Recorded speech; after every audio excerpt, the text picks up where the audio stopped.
Professeur Engoulevent, bonjour. Bonjour docteur Gaillet. Nous avons le plaisir de vous recevoir pour parler d'une présentation qui a eu lieu ce matin, de deux présentations même, où il est de nouveau question de la thérapie cellulaire. On en attend beaucoup à chaque fois et à chaque fois on est un peu déçu. Est-ce qu'on a été déçu ce matin? Malheureusement, je crois connaître la réponse. Alors oui, mais je dirais oui et non parce qu'il y a eu des choses un petit peu nouvelles et c'est ça qui est intéressant.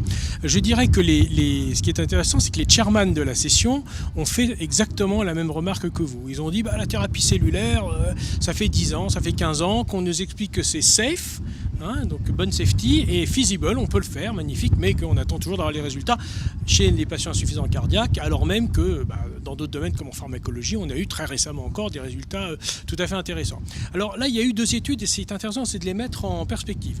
La première, c'est une grosse étude américaine qui injecte des cellules qu'on appelle les cellules cardiopoïétiques, c'est-à-dire des cellules souches mésenchymateuses humaines transformées pour aller vers un phénotype de cellules cardiaques. Ils les ont injectées dans le myocarde avec un cathéter. C'est une grosse étude, il y a eu un peu plus de 300 patients, avec beaucoup de critères d'analyse et notamment de la morbimortalité. Bon, alors cette étude-là, elle est neutre.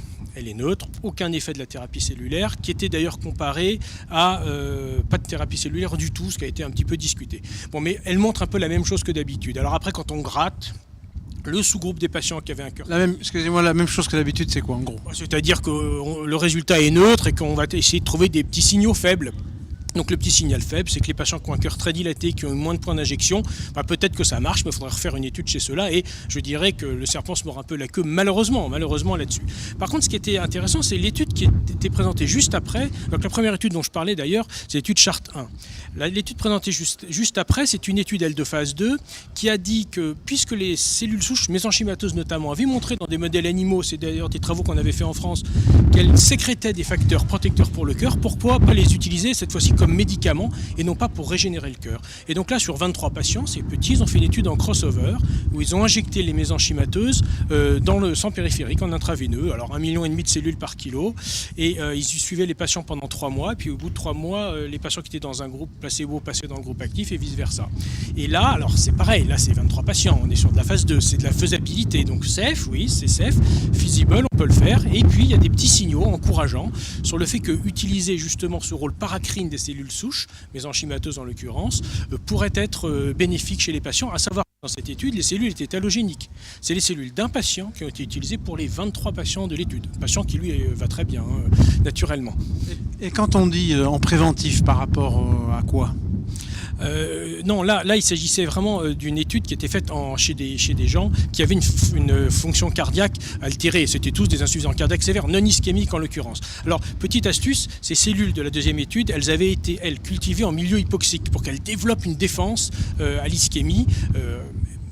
Pour qu'elles puissent survivre dans le sang. Il ne s'agit pas de l'ischémie myocardique, c'est plus le problème. Simplement, ces cellules, on les cultive, on les injecte dans le sang, elles vont subir une attaque des cellules du corps, mais elles vont résister et sécréter des facteurs de survie qui, on l'espère, vont protéger et améliorer la fonction cardiaque de ces patients. Donc ça, c'est plutôt, je dirais, un nouveau paradigme qui est exploré chez l'homme. Ça avait été beaucoup fait chez l'animal, mais pas trop chez l'homme. Et on a connu ça pour le laser, on a connu aussi la même chose pour les tests de fonction plaquettaire, il n'y a pas si longtemps. Est-ce que ça sonne le glas ou est-ce que on repart sur la thérapie cellulaire d'une autre façon? Non, je ne pense pas que ça sonne le glas. Je pense que la thérapie cellulaire nous a fait apprendre beaucoup de choses sur la façon dont des cellules pouvaient être actives pour en protéger d'autres. Et donc on part vers de nouveaux horizons. Ici, il y a cette idée que les cellules puissent sécréter des facteurs qu'on est incapable de donner individuellement sous forme pharmacologique, mais qui aient une vraie réponse à la souffrance locale et sécréter les facteurs qu'il faut pour protéger. On va peut-être aussi faire des nouvelles découvertes, notamment sur la régulation du génome du cœur malade, avec peut-être des cellules qui pourront aider sur la régulation épigénétique par exemple. Donc la thérapie cellulaire va peut-être plus être un vecteur de traitement que la régénération qu'on avait espéré au début, que pour l'instant on n'arrive pas encore à faire. Donc on peut dire que bien qu'on soit à Rome, la messe n'est pas dite. Voilà, excellente phrase de conclusion. J'aurais pas dit mieux.